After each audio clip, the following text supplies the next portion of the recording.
लोगों में धार्मिकता की जागृति हो रही है, जागरण हो रहा है। यही प्रमाण है। अभी आप देखिए 2 किलोमीटर लंबी लाइन है द्वारका मंदिर से लेकर के हाईवे तक। तो ये अच्छा संदेश है, ऐसा ही होना चाहिए।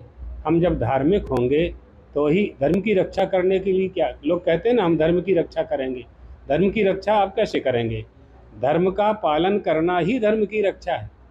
तो ये धर्म का पालन का संदेश ही है कि लोग 2-2 3-3 घंटे खड़े होकर के बिना जूता चप्पल के सामान छोड़ करके भगवान के दर्शन के लिए धक्का मुक्की करते हुए, ऐसे इस बार तो व्यवस्था बहुत अच्छी की है। रेलिंग और बैरिकेडिंग करके प्रशासन ने ठीक इंतजाम किया है। भगवान द्वारकाधीश हमारे देश को, राष्ट्र को और उन्नति प्रदान करे। जैसे हम चंद्रयान पर गए, हमारे देश की विश्व में प्रतिष्ठा हुई, और ऊपर जाएं। स्वामी जी, खास करके सनातन धर्म की शुरुआत होती है यहाँ से, शारदा पीठ से। हमारे देखा गया है कि काफ़ी प्रहार हो रहा है इस समय, क्या कहेंगे? नहीं, सनातन धर्म की रक्षा के लिए ही भगवत्पाद आदि शंकराचार्य ने चतुष्पीठ की स्थापना की। द्वारका शारदा पीठ, श्रृंगेरी शारदा पीठ, गोवर्धन मठ, जगन्नाथपुरी और ज्योतिर्मठ, बदरिकाश्रम, चारों मठों की स्थापना सनातन धर्म की रक्षा के लिए ही उन्होंने की थी, और यहाँ से वह काम हो रहा है। अब कुछ लोग धर्मांध होते हैं, धर्म के संबंध में अपनी उन्नति करने का जो उनका प्रकार है वो ठीक नहीं है।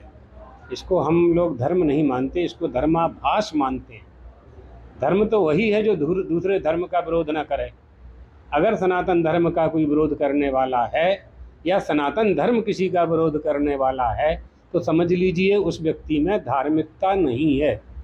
स्वामी जी, खास करके देखा गया है वर्ष 2 बार, एक वर्ष के बाद दूसरे वर्ष, तीसरे वर्ष एक ही संप्रदाय से सनातन धर्म के ऊपर वार हो रहे हैं। माफ़ी वगैरह मांग लेते हैं, मामला निपट जाता है और 1 साल बाद वापस यही स्थिति हो जाती है। उसका कोई निराकरण है क्या स्पष्ट? इस बार मामला बहुत आगे बढ़ गया है, तो कोई ना कोई निराकरण निकलेगा। दूसरी बार ऐसी गलती नहीं होगी, ऐसी बात चल रही है और ऐसा करना चाहिए, करना चाहिए। इससे संप्रदाय को कुछ नहीं मिल सकता है। आप धन के बल पर, जन के बल पर, आपके 10-20 लाख फॉलोअर हो गए, मानने वाले हो गए, और आपके पास बहुत रुपया हो गया, इससे धर्म की रक्षा नहीं की जा सकती। धर्म की रक्षा सदाचार से होगी, शिष्टाचार से होगी, धर्म का पालन करने से होगी।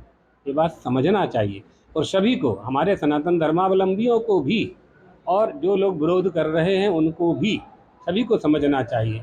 हम लोग तो कितने सहनशील हैं, हमारा सनातन धर्म सबको सहन करता है, हजारों साल से सहन करता रहा है, अभी भी करता जा रहा है।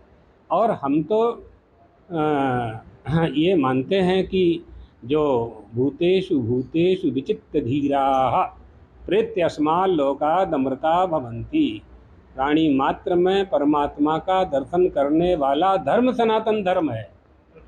स्वामी जी, किसी राष्ट्र की तरफ से बयान आ रहा है सनातन धर्म नष्ट कर देना चाहिए। हाँ, वो नेता है एक तमिलनाडु का, स्टालिन, उदयनिधि स्टालिन उसका नाम है। वो सनातन धर्म को जानता नहीं है। सनातन धर्म को अगर पढ़ा होता, हिंदू धर्म को पढ़ा होता, तो ये कभी ये प्रश्न ही नहीं करता। एक राजा ने अपने मंत्रियों से पूछा कि मनुष्य को क्यों पढ़ना चाहिए, भणवानी शू आवश्यकता छे। तो कोई मंत्री जवाब नहीं दे सका। तो एक किसान आया, किसान ने कहा कि हजूर मैं जवाब दूं, मुझे क्षमा कर दें। तो राजा ने कहा हाँ बोलो, क्या कहना चाहते हो।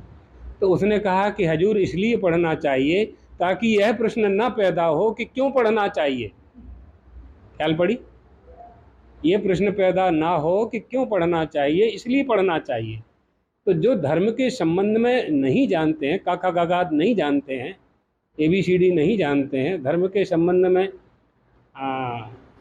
व्याख्यान करने लगते हैं, उन लोगों से ऐसी भूल होती है। और सर जी, खास करके स्वामी नारायण के संप्रदाय से खूब सारा साहित्य है जो सनातन के विरुद्ध है, और सारे साधु संत है वो काफ़ी गर्मा गर्मी से सनातन के विरोध कर रहे हैं। तो इसका हल क्या है, परफेक्ट हल क्या है? अब हल तो निकलना शुरू हो गया ना, आप देख तो रहे हैं, बैठकें चल रही हैं, कोई ना कोई रास्ता निकलेगा। समझाएंगे उनको, समझाएंगे, कहाँ जाएंगे वो, उनको भी यहीं रहना है, हमको भी यहीं रहना है, कहाँ जाएंगे, रास्ता निकलेगा। તો સનાતન ધર્મના રક્ષણ માટે જે શારદા પીઠનો જ્યાંથી શરૂઆત થઈ છે ત્યાંથી જ એ જ પીઠ પરથી સદાનંદ સ્વામીએ કહ્યું છે કે ખાસ કરીને જે વિસંગતતાઓ દૂર થવી જોઈએ,